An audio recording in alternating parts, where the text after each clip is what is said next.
அடி உன் மூச்சினை மெல்ல நான் கேட்கிறேன். அந்த ஓசைக்கு இணையான இசை இல்லையே. உந்தன் கூந்தல் மூடி கொஞ்சம் அசைகின்றது. அந்த அசைவுக்கு நடனங்கள் இணையில்லையே.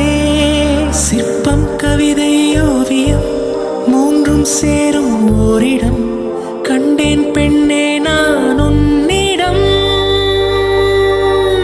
பெண்ணெல்லாம் பெண் போல இருக்க, நீ மட்டும் என் நெஞ்சை மயக்க.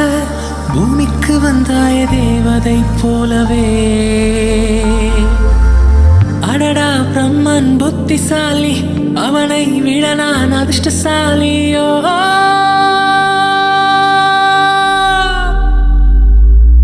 ஓ செஞோரிட்டா, பேசும் மெழுகு பொம்மையே. ஓ செஞோரிட்டா,